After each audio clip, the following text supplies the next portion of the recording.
Hi guys 100 days weight loss சேலஞ்சில் அப்படின்னு திருப்பி 100 டேஸ் வெயிட் லாஸ் சேலஞ்சு அப்படி இப்படின்லாம் ஆரம்பிக்கல. என்னடா வீடியோ கிடையெல்லாம் போட மாட்டேன் தானே சொல்லிட்டு போனேன். குவிட் பண்ணுறேன், ஜிம்மை குவிட் பண்ணுறேன், அதை குவிட் பண்ணுறேன்னு ஆமாம் சொன்னேன். அப்புறம் திரும்பி வீடியோ எதுக்கு பிடிக்கிறதுக்கா போகிறேன்னு கேட்டிங்கன்னா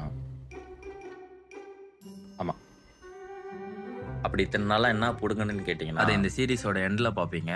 என்னடா 100% பிடிங்கிட்டேன்னு கேட்டிங்கன்னா இல்லை, 20% தான் பிடிங்கிருக்கேன். மீதி 80% பிடுங்க போகிறத வந்து வீடியோவாக போடலாம் அப்படின்னு சொல்லிட்டு தான் இந்த டெய்லி விலாக திரும்ப போட ஆரம்பிச்சிருக்கேன். ஸோ உங்களால் முடிஞ்ச சப்போர்ட்டாக பண்ணிட்டு போங்க. முன்னாடி இருந்த விஷயங்களை பார்த்தே உங்களுக்கு தெரிஞ்சிருக்கோம் நான் இவ்வளோ நேரம் என்ன பண்ணிட்டு இருந்தேன்னு சொல்லி. இப்போ வந்து ஒர்க் அவுட் ஸ்டார்ட் பண்ண போகிறேன். ஒர்க் அவுட் ஸ்டார்ட் பண்ணுறதுக்கு முன்னாடி நம்ம போதையை வந்து ஃபஸ்ட்டு கலனேன். போதையை போட்டால் தான் லெக் டே அன்றைக்கி நம்மளுக்கு மங்களகரமாக இருக்கும்னு சொல்லிட்டு போதையை போட்டு ஸ்ட்ரெச்சஸ்லாம் முடிச்சுட்டு இந்த ஆரோக்கிய விளம்பரத்தில் வர மாதிரி பால் கண்ணுக்குட்டிக்கு தான்ற மாதிரி லெக் டே ஆனாலே ஃபஸ்ட்டு செட்டு ஃபஸ்ட்டு ரெப்பு நம்ம ஸ்குவாட்ஸில் தான். நான் ஜிம் ஸ்டார்ட் பண்ணதுலேருந்து இப்போ வரைக்கும் ஒரு லெக் கிளாஸ் கூட நான் வந்து ஸ்கிப் பண்ணதில்லை. அதாவது நானே ஸ்கிப் பண்ணணும்னு நினச்சி ஸ்கிப் பண்ணதே இல்லை. ஆனால் இப்போ ரீசெண்டாக எனக்கு இந்த லெக் டே போடுறப்போ எனக்கு இந்த ஸ்குவாட்ஸ் போடுறதுக்கு அவ்வளோ பிடிச்சிருக்கு. ஏன்னா ஸ்குவாட்ஸில் பிஆர் அடிக்க அடிக்க அது ஒரு மாதிரி ஒரு அட்ரினல் கிளாஷ் ஆகி ஒரு மாதிரி மஜாவாக இருக்கும். அதனால வந்து லெக் டே நான் ஃபஸ்ட்டு ஸ்குவாட்ஸில் ஆரம்பிங்கன்னு சொல்ல மாட்டேன், ஸ்குவாட்ஸ் போடு. ஸ்குவாட்ஸில் என்னோட பிஆர் என்னன்னு தெரிஞ்சுக்கணும் நான் கமெண்ட் செக்ஷனில் போய் பாருங்கள், பின் பண்ணி வைக்கிறேன். ஸ்குவாட்ஸை முடிச்சுட்டு அடுத்து ஹாம்ஸ்ட்ரிங் கர்ல்ஸ் போயிட்டேன். ஹாம்ஸ்ட்ரிங் கர்ல்ஸ் முடிச்சுட்டு நெக்ஸ்ட் ஹிப் த்ரஸ்ட்டு,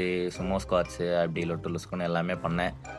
என்னென்ன பண்ணேன்னு சொல்லிட்டு நான் உங்களுக்கு வந்து கேப்ஷனில் டீட்டெயிலாக கொடுக்குறேன். லெக் டே முடிச்சுட்டு லெக் என்ன கண்டிஷனில் இருக்குன்னு கொஞ்சம் பார்த்தேன்.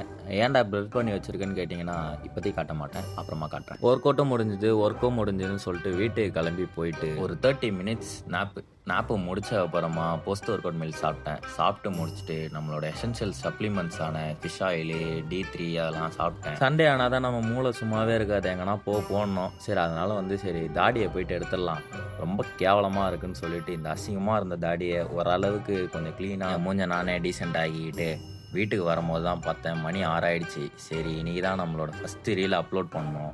ஸோ அதனால் அப்படியே ரோட்லேயே நின்று அப்லோட் பண்ணி முடிச்சுட்டு வீட்டுக்கு போயிட்டு அப்புறம் ஷாப்பிங் போயிருந்தேன். ஷாப்பிங் போயிட்டு வந்துட்டு திருப்பி மூளை எங்கன்னா வெளியே போகணுன்னு சொல்லிச்சு. சரி வெளியே போயிட்டு ஒரு காஃபியை போட்டுட்டு வீட்டுக்கு வந்து நைட்டு டின்னரை முடிச்சுட்டு வேறண்ணா தூங்க தான் செய்வேன். பை நாளைக்கு பார்க்கலாம்.